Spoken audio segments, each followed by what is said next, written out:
Саламатсыздарбы урматтуу менин каналымдын көрүүчүлөрүм, сиздерди каналга көргөнгө абдан кубанычтамын. Бүгүнкү ошол сүйлөй турган тема Орусияда бир нече күн мурда, ошо бир жумага барып калды го дейм. Охотник деген ошол дронду Украинанын территориясына түшүрүп алышты орустар.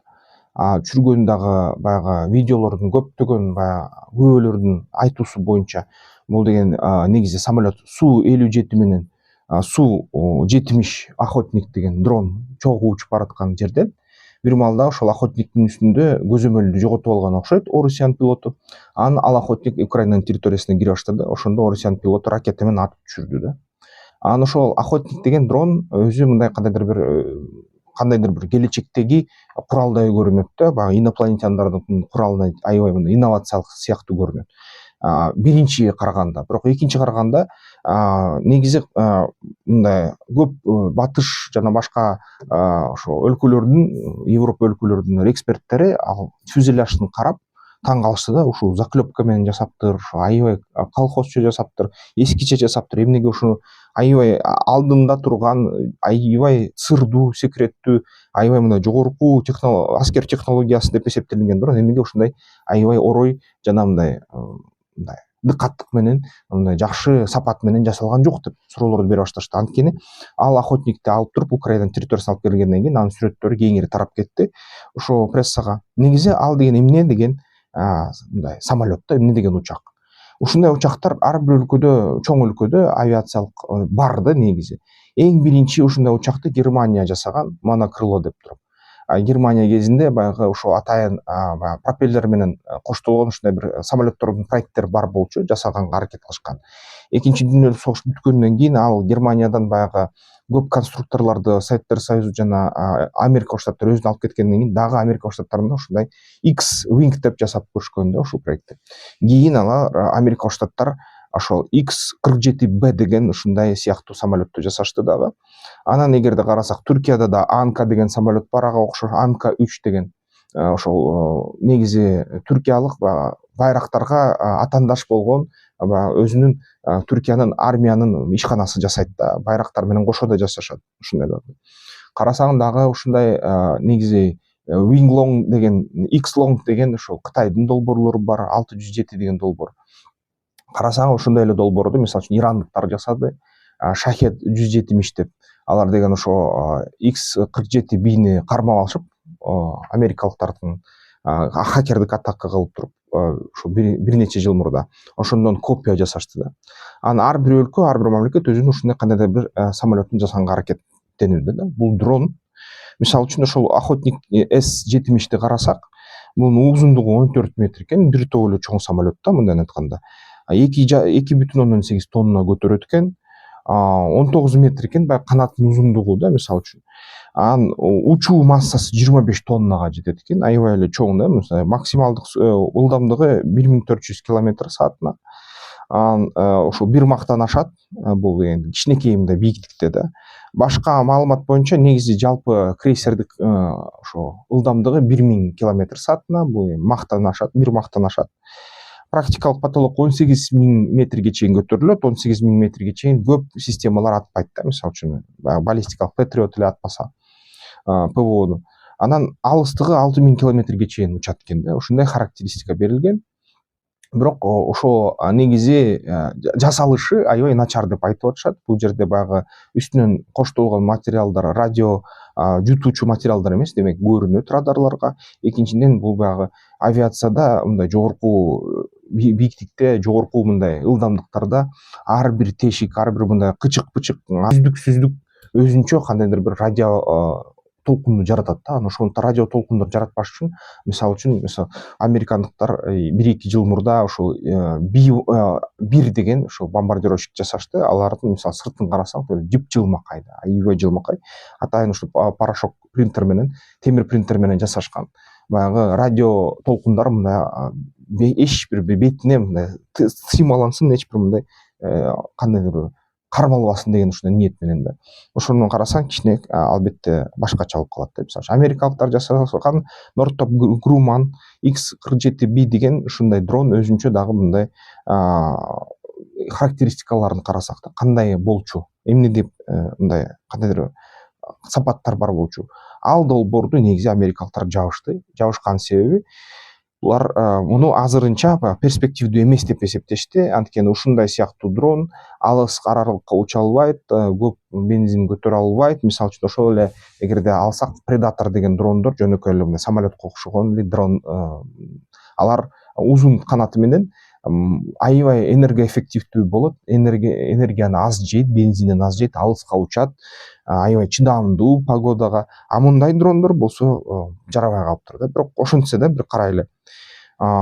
Узундугу 11 метр болчу, туурасы 18 метр болчу, 19 метрге жакын да. Бийиктиги 3 метрге чейин, 3 метрден бир аз ашат, 3 метр 16 сантиметр. Массасы 6 тонна болчу, 6 тоннадан 6300 да, 6350. Анын учуу массасы 20 тоннага чейин көтөрө алган. 2000 тоннаны көтөрүп баягы алыс аралыкка алып бара алган ушундай самолет да. Анын Pratt & Whitney деген двигатели бар болчу, баягы турбореактивдик ичинде. Ылдамдыгы 1 махка чейин жетчү, 990 км саатына. Крейсердик ылдамдыгы 500 км саатына, алыстыгы 3900 метрге уча алат. Анан потолок 12 баягы асманга, бийиктикке 12 километрге чейин көтөрүлө алат да. Анан JDM деген бомбаларды таштаганга мүмкүн болчу. Ар бириси 900 килограммдан 2 ушундай бомбаны көтөрө алат болчу да. Бул дрондор эмнеге мындай негизи жасашкан? Бул дрондор, мисалы үчүн орустар Су-57 менен ушул дронду фронттун четине чейин жеткирип, ПВО жака, анан ПВОдон ары дрон иштейт деген ушундай ниет менен жасашчу. Так ошондой эле, мисалы үчүн ушундай эле ниет менен америкалыктар жасаган. Ушул дрондор баягы кооптуу айлана чөйрөдө ПВОнун арасында учуп, өзүнүн баягы маселелерин, максаттарын аткарат. Ушундай максат менен жасашкан да. Аны көрүп, мисалы үчүн TAI деген компания, Түркиянын Aerospace деген, Industries деген компания, бул деген Түркиянын байрактардын атаандашы же болбосо өнөктөшү деп айтсак болот. Анка 3 деген ушундай эле дронду жасаганга аракет кылышты. Аларда баягы 6,5 тонналык ушундай аппаратты жасашты. 1200 килограммды көтөрө алат. Ылдамдыгы 0,7 мах, бул деген бир 600 км да саатына, 670-680. Бийиктиги эң чоң мындай 12 километрге чейин көтөрүлө алат. Убактыгы мисалы үчүн 10 саатка чейин иштей алат. Экономдуураак да мындай кичине. Анан аны спутник менен аркылуу башкарса болот, толугу менен башка жердин шарынан, мисалы үчүн ар жагынан да, жер шарынын ар жагынан. Анан стелс технологиясы колдонулат, атайын баягы радио толкундорду жутуучу материалдар. Жалык двигатели колдонулган да. Ошондой эле мисалы үчүн 601 сериясындагы Кытайдын S деген ушундай ага окшогон дрондорду жасап көрүшкөн кытайлар. Алар деген ушул 2,5 метрлик кичинекей дрондор жасашкан, 2 метрлик.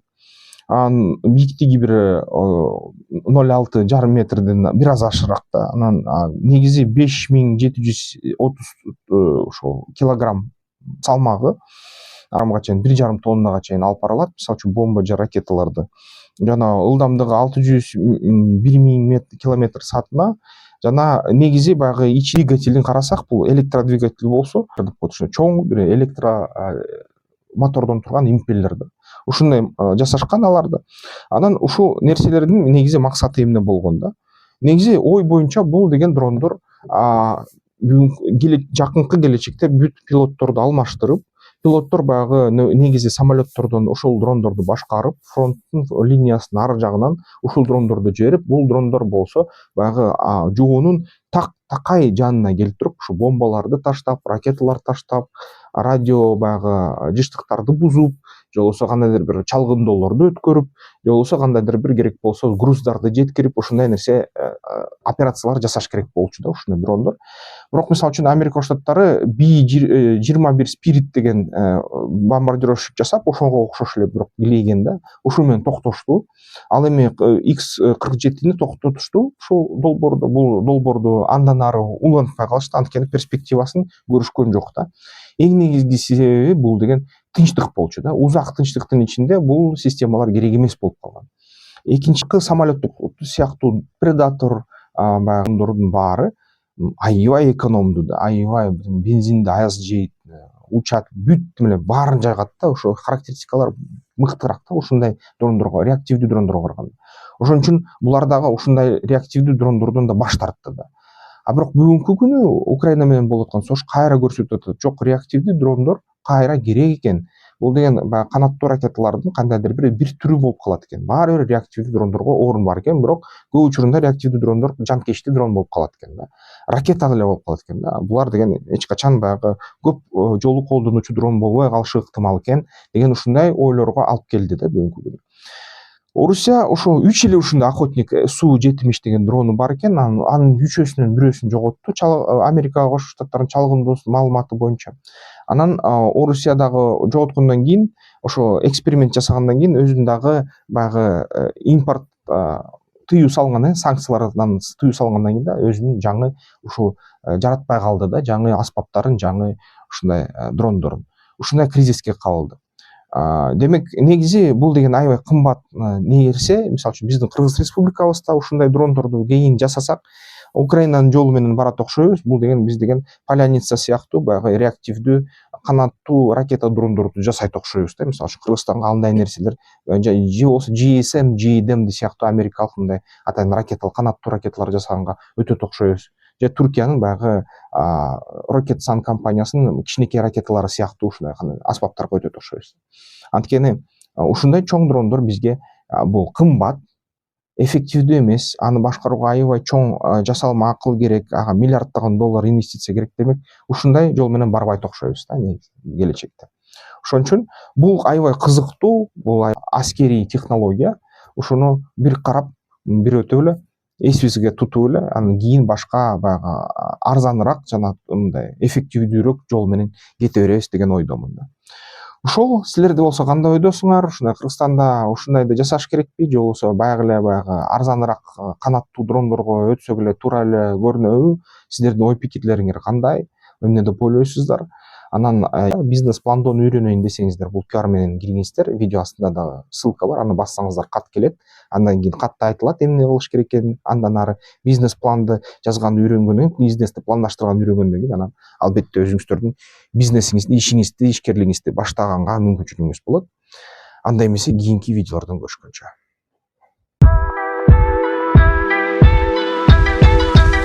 Тактикалык федерациясына мүчөлүккө киргиле, страйкбол ойногула, ден соолукка жакшы.